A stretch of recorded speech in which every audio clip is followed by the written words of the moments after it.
Bienvenidos, exploradores del pasado acuñado, a Numismáticame. Soy la J equivocada y este es tu espacio para explorar el fascinante mundo de las monedas y billetes.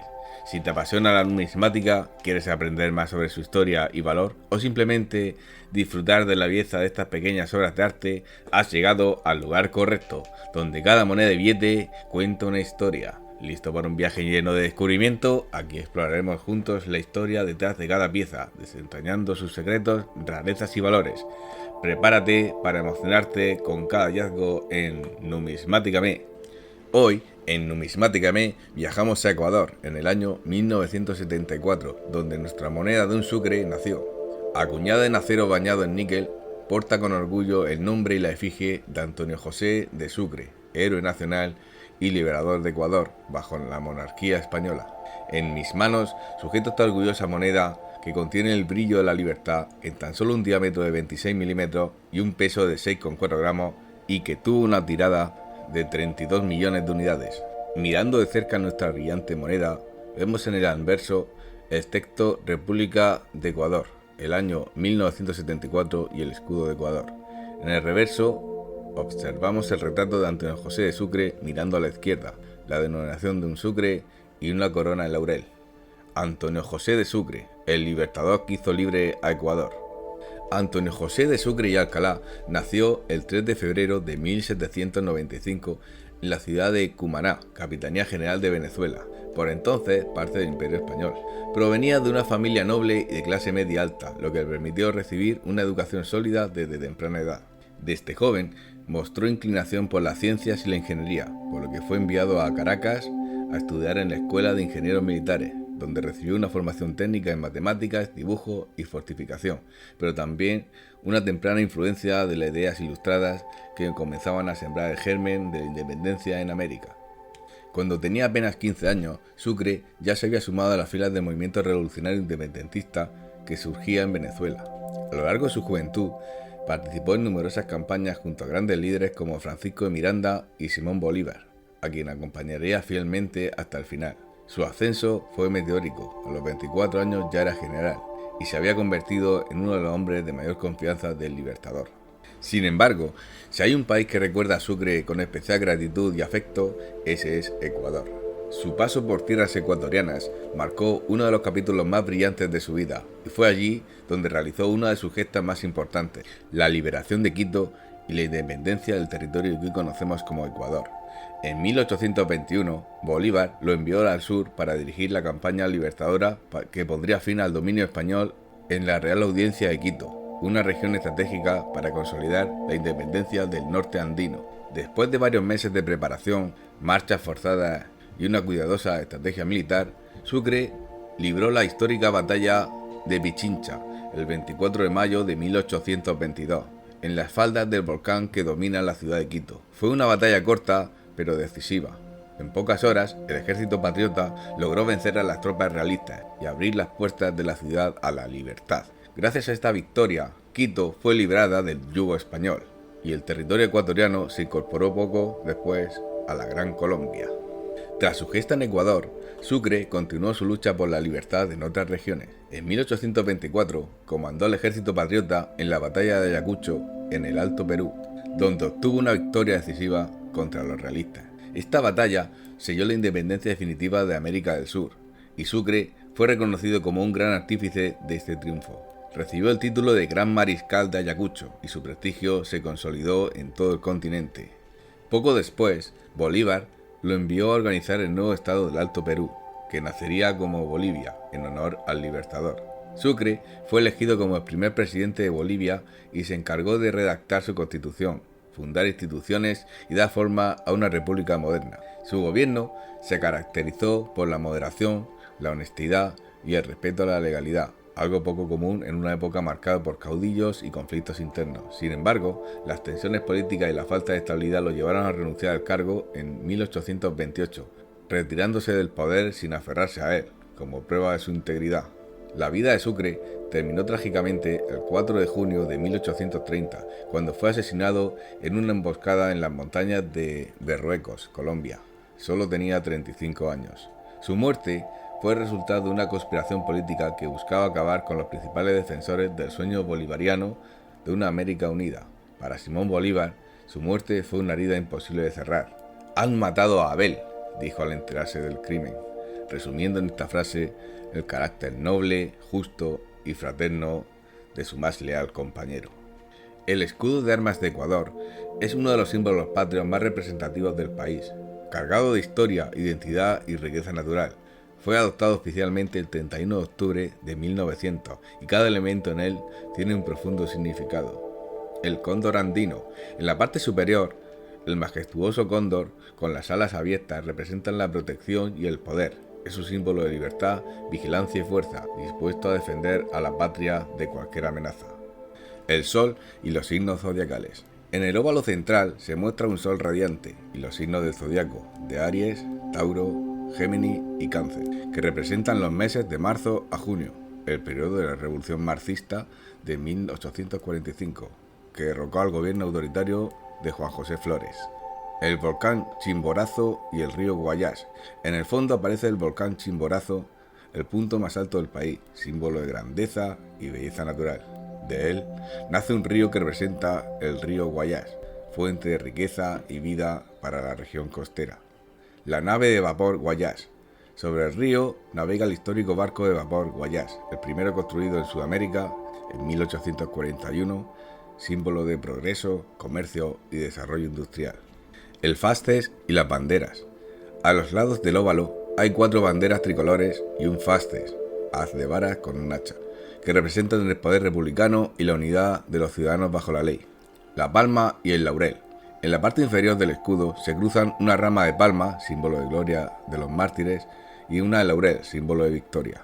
El escudo de Ecuador fue originalmente diseñado en 1845 por el poeta y político José Joaquín de Olmedo, tras la Revolución Marxista. Su propuesta incluía símbolos clave que representaban la libertad, el progreso y la geografía del país. A lo largo de los años, el escudo sufrió varias modificaciones hasta que en 1900 el Congreso Nacional lo oficializó en su forma actual.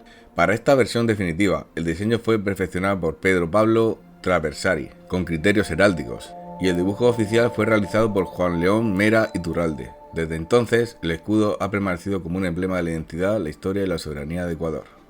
El sucre, la historia de la moneda que marcó a Ecuador. Antes de la adopción del sucre, la moneda oficial del Ecuador era el peso ecuatoriano, una herencia directa del periodo posterior a la independencia del dominio español. Este sistema monetario, sin embargo, presentaba numerosos problemas. Consistía en monedas extranjeras y regionales, circulaban piezas con diferentes valores y metales, y no existía una estandarización clara, lo que generaba confusión y desconfianza en el comercio tanto interno como externo.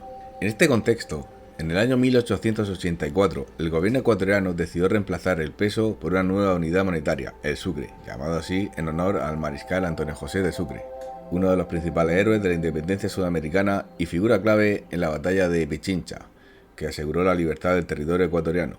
Esta elección no fue casual. Nombrar la nueva moneda en homenaje a Sucre representaba un gesto simbólico de soberanía nacional, una manera de dejar atrás los vestigios coloniales y reafirmar una identidad patriótica a través del sistema económico. El sucre se implementó como parte de una serie de reformas para unificar y modernizar el sistema monetario del país. Se introdujo bajo un esquema decimal, más práctico y acorde con los estándares internacionales de la época, lo cual facilitaba las transacciones y ayudaba a integrar al Ecuador en los mercados globales. Durante su existencia, que se extendió en más de 116 años, el sucre experimentó periodos de estabilidad y crecimiento, especialmente durante las primeras décadas del siglo XX, cuando Ecuador exportaba productos como el cacao y más tarde el banano. Sin embargo, también enfrentó severas crisis económicas derivadas de problemas estructurales como la dependencia de las exportaciones, la deuda externa y la inestabilidad política. La situación se volvió crítica durante la década de 1990, cuando el país cayó en una profunda crisis financiera. Factores como el colapso de varios bancos, la caída del precio del petróleo, la fuga de capitales y la falta de confianza en el sistema económico provocó una espiral de inflación, devaluación y pobreza. El sucre perdió rápidamente su valor, afectando drásticamente al poder adquisitivo de la población. En cuestión de meses, muchas personas vieron evaporarse sus ahorros y aumentaron los niveles de desempleo y desigualdad. Ante este escenario insostenible y con el objetivo de estabilizar la economía, el gobierno tomó una decisión histórica. En el año 2000, Ecuador adoptó el dólar estadounidense como moneda oficial, en un proceso conocido como dolarización. Esta medida buscaba frenar la inflación, recuperar la confianza de los inversores y brindar una mayor estabilidad monetaria. Aunque polémica en su momento, la dolarización logró contener la crisis, aunque también significó la pérdida de autonomía en la política monetaria del país. Con esta decisión, el sucre dejó de circular, cerrando un ciclo de más de un siglo en el que fue no solo el medio de intercambio principal de Ecuador, sino también un símbolo de su historia republicana, de su lucha económica, de sus logros y sus fracasos. Ecuador, entre la dictadura y la transición democrática, 1968-1979. La historia política de Ecuador, en el periodo comprendido entre 1968 y 1979, representa una etapa crucial y convulsa en la construcción del Estado moderno y democrático. Esta década fue testigo de profundos vaivenes institucionales marcados por el autoritarismo, los proyectos populistas y las tensiones entre las élites tradicionales, las Fuerzas Armadas y los sectores populares que exigían mayores espacios de participación. En 1968, José María Velasco Ibarra, una de las figuras más controvertidas y emblemáticas de la política ecuatoriana, asumió por quinta vez la presidencia del país. Velasco Ibarra era conocido por su estilo carismático, populista y profundamente personalista. Durante sus mandatos anteriores, había cultivado una imagen de defensor del pueblo y del nacionalismo. Aunque su relación con las instituciones republicanas era conflictiva, tendía al autoritarismo. Su quinto periodo no fue una excepción. Fue elegido en un contexto de aguda crisis económica, marcada por una inflación persistente, alta deuda externa, bajos niveles de inversión y una pobreza estructural que afectaba a vastas mayorías del campo y la ciudad. A pesar de las grandes expectativas que generó su retorno al poder, las tensiones no tardaron en aflorar. En 1970, en medio de crecientes desafíos a su autoridad desde el Congreso y los partidos políticos, Velasco Ibarra tomó una decisión radical. Disolvió el poder legislativo, suspendió la Constitución y se autoproclamó dictador. Este acto, que pretendía centralizar el poder ejecutivo y garantizar una gobernabilidad sin interferencias, agudizó aún más la crisis institucional del país. La oposición denunció el carácter inconstitucional de esta medida, mientras que diversos sectores sociales, incluyendo sindicatos, estudiantes y organizaciones indígenas, comenzaron a manifestar su descontento en las calles. El país vivió un clima de represión, censura y tensiones políticas constantes. La situación se volvió insostenible en 1972. Las Fuerzas Armadas, que históricamente habían jugado un rol activo en la política nacional, como garantes del orden, decidieron intervenir. Preocupados por la creciente inestabilidad y el desgaste del régimen, los militares lideraron un golpe de Estado que derrocó a Velasco Ibarra y marcó el inicio de una nueva fase, el gobierno del general Guillermo Rodríguez Lara. El gobierno de Rodríguez Lara instauró una dictadura militar con un discurso nacionalista y modernizador. A diferencia de otros regímenes militares del continente que se inclinaron hacia el neoliberalismo o la represión brutal, el suyo tuvo un perfil desarrollarista, inspirado en modelos de intervención estatal de la economía. Uno de los hitos más importantes de su gobierno fue el descubrimiento y explotación intensiva del petróleo, que transformó radicalmente la estructura económica del país. Los ingresos petroleros permitieron impulsar ambiciosos proyectos de infraestructura, salud, educación y vivienda, lo que mejoró ciertos indicadores sociales y ofreció una imagen de progreso a corto plazo. Sin embargo, este crecimiento fue desigual. Mientras se construyeron carreteras, escuelas y hospitales, también se consolidó una economía altamente dependiente del petróleo, volátil y vulnerable a las fluctuaciones de mercados internacionales. Además, los beneficios de la bonanza petrolera no llegaron a todos por igual, perpetuando una brecha entre élites económicas, sectores medio urbanos y las zonas rurales marginadas. En el plano político, la dictadura mantuvo un férreo control autoritario. Se proscribieron los partidos políticos, se restringieron las libertades civiles y se suprimió la disidencia. La represión fue menos sistemática que en otras dictaduras del Cono Sur, pero persistente. El Estado se consolidó como un aparato tecnocrático y militarizado, poco permeable a las demandas populares. En 1976, ante el desgaste del régimen y las presiones internas y externas para democratizar el país, el general Rodríguez Lara fue depuesto por un sector de las Fuerzas Armadas.